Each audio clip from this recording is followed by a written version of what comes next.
अधिष्ठाता महोदय, मैं इस सदन में उत्तर प्रदेश सरकार द्वारा प्रस्तुत बजट 2025-26 पे मुझे अपनी बात रखने का आपने मौका दिया, मैं आपका धन्यवाद देना चाहता हूं।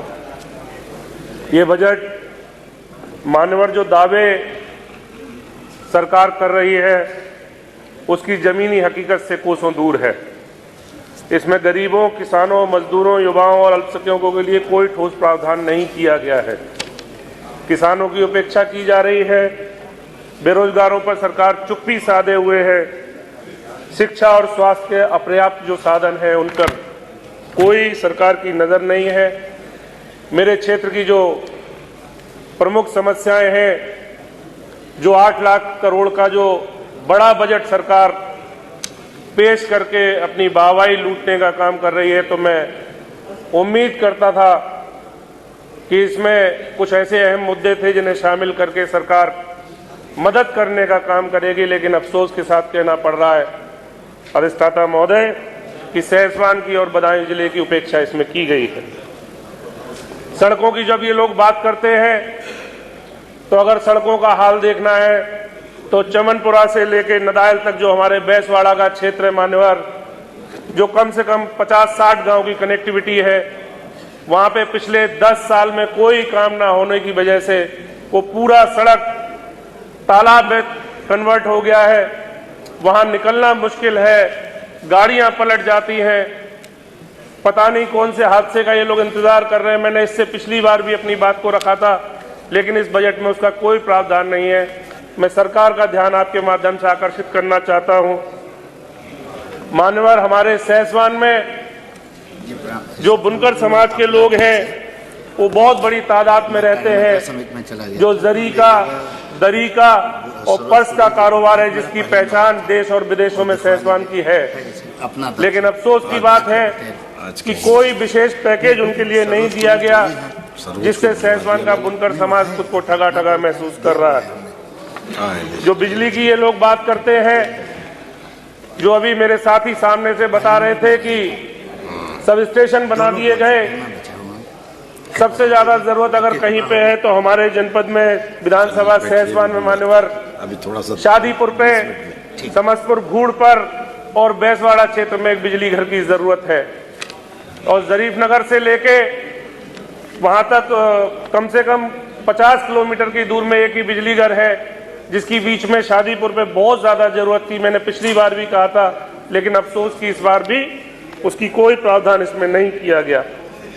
सहसवान में मान्यवर रोडवेज का बस अड्डा अंदर है, जहां तक रोडवेज की कोई बस नहीं जाती, जिससे यात्रियों को बहुत समस्या का सामना करना पड़ता है। मैं सरकार से मांग करता हूं कि रोडवेज का बस स्टेशन सहसवान के अंदर एक बनाया जाए। 2015-16 में जब समाजवादी पार्टी की सरकार थी मान्यवर, तब विकासखंड एक नया हमारे यहाँ नाधा बना था, एक दत्तोरी बना था, एक बिनावर बना था, जिस 8 लाख करोड़ की बजट की बात सरकार कर रही है। और जब मैंने पिछली बार लिखित में क्वेश्चन पूछा था कि उसके कार्यालय क्यों नहीं बनाए गए और अब तक विकासखंड सृजित होने के बाद उन पर आगे कार्रवाई क्यों नहीं की गई, तो मेरे लिए उत्तर ये आया कि सरकार के पास बजट नहीं है। पिछला बजट जब खर्च नहीं कर पाई और नया बजट बड़ा लेके आ गए, लेकिन अफसोस की बात है कि इन तीनों विकास खंडों पे कोई भी बजट आवंटित करने का काम नहीं किया गया। मान्यवर, मेरे यहाँ एक नदी है, महावा नदी, जो कि सदा नीरा हुआ करती थी, जहां कम से कम 200 गांव की सिंचाई का काम हुआ करता था, लेकिन अब वो देख रेख के अभाव में पूरी तरह सूख गई है। मान्यवर, मैं उम्मीद करता हूं सरकार से कि उसकी पुनरुद्धार के लिए कुछ ठोस कार्रवाई ऐसी की जाए जो कम से कम 150-200 गांव के लिए सिंचाई की व्यवस्था हो सके।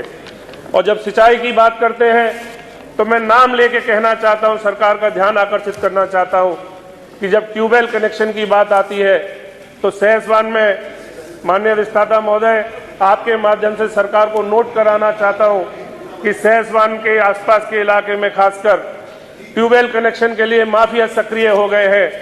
वो किसान से पैसा पूरा लेकर उसको फर्जी कनेक्शन की रसीद देकर इसकी जांच कराई जाए। कम से कम मेरे यहाँ 1000 से 1500 कनेक्शन फर्जी कर दिए गए हैं। अगर ये नदी वापस चला दी जाती है तो उन किसानों को भी फायदा मिलेगा और इस मुद्दे को मैं आपके माध्यम से सरकार तक पहुंचाने का भी काम करता हूं। जरीफनगर थाना क्षेत्र हमारे यहाँ बहुत बड़ा थाना क्षेत्र है मान्यवर। मैं चाहता हूं कि जरीफनगर का हिस्सा एक और बांट के नाधा में या दानपुर में नया थाना बनाया जाए मान्यवर। और जब अंत्येष्टि स्थल की बात आती है तो विकास खंड में 1 या 2 अंत्येष्टि स्थल सरकार देने का काम करती है, क्योंकि अंत्येष्टि स्थल एक ऐसा मुद्दा है कि हर गांव में इसकी जरूरत है। तो मैं चाहता हूं कि सरकार अपने माध्यम से हर गांव में एक अंत्येष्टि स्थल देने का काम करे। अनुदेशकों और शिक्षा मित्रों का मानदेय नहीं बढ़ाया, इसमें भी मैं बढ़ाने की मांग करता हूं। समाप्त करें। एक बात और मान्यवर, मैं अपनी बात खत्म करूंगा। महत्वपूर्ण विषय, माननीय संसदीय कार्य मंत्री जी बैठे हैं, मैं मंत्री जी से भी कहूंगा कि मेरी बात को एक मिनट सुने कि विधायक निधि से जो होने वाला इलाज है, जो मरीजों को हम लोग पैसा देने का काम करते हैं, जो एक प्रावधान किया हुआ है मान्यवर, उसमें जो अस्पतालों की सूची है जो वो बहुत कम संख्या है उसकी। तो मैं सरकार से मांग करता हूं कि जो सूचीबद्ध अस्पताल है उनकी संख्या बढ़ाई जाए, उसकी जो प्रक्रिया है उसको सरल कर दिया जाए ताकि गरीब मरीजों को इलाज का